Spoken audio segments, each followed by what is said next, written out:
You made a deal to be immortal. After countless eons and the end of a universe, you finally taste breathable air again. You lived through another Big Bang and landed on a new world, ready to start anew.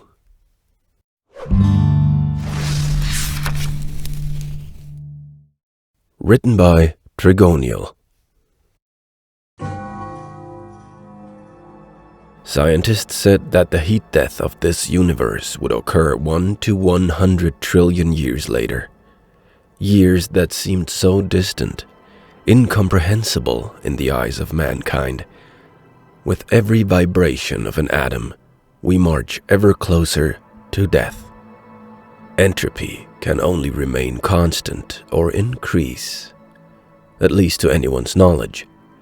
And with the speed at which humanity hustled and bustled, there was no stopping.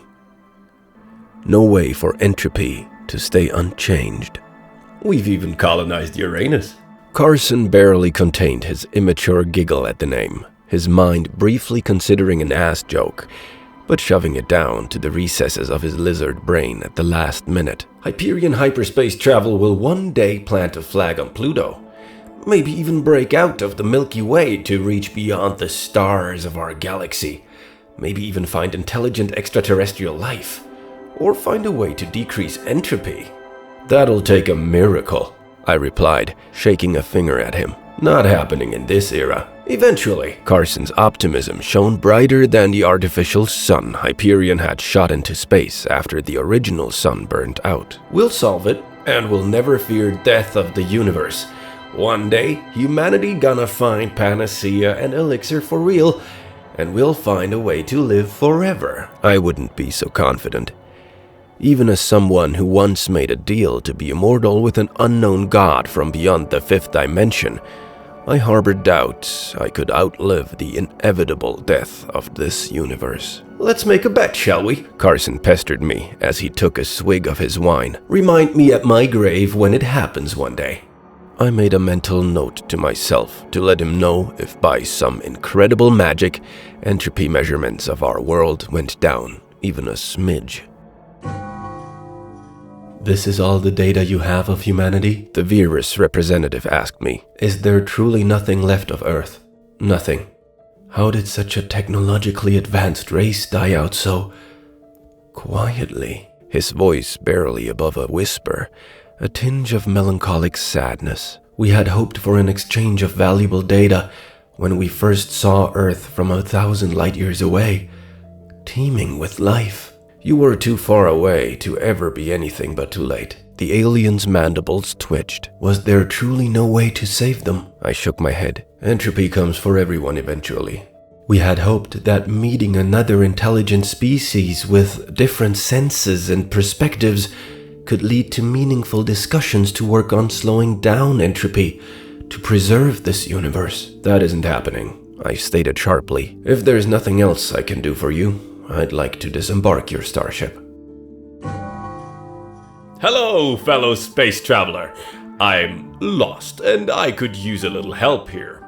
Do you know where I can find the Milky Way galaxy? It's gone. It collided and fused into the Andromeda galaxy a few billion years ago. Is there anything left of it? I'm trying to gather information to prevent the cosmic devastation and death of my galaxy. I have seen civilizations rise and collapse, witnessed the birth and burnout of stars. I was present to watch galaxies form and combust. Everything I once knew in my native land is gone. Now I traverse the graveyard of stars and black holes for reasons I don't remember. Spoken to many individuals, conglomerates, and federations who have failed to reverse entropy. Oh, I'm sorry, I didn't know. I will return to my galaxy to report my findings. It was good to know you. Shall we keep in touch? It didn't matter in the scheme of my long lifespan that stretched on for eons. This young explorer's life was but a mere second to me. His existence, a blink to an immortal's existence. All matter and life and energy finally ended. My physical body vaporized. My soul dissipated into the nothingness. There should be nothing left, a true void of emptiness. But my consciousness remained, floating, somewhere I couldn't describe. A darkness blacker than night. My memories were fading. My name escaped my thoughts. The land of my birth was lost to me, as was my gender and species.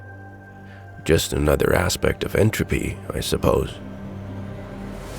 A bang. And then a rush of air. I took a deep breath from organs reforming from scattered atoms. Eyes now open to still see nothing but a vast expanse of space with a single planet in the middle.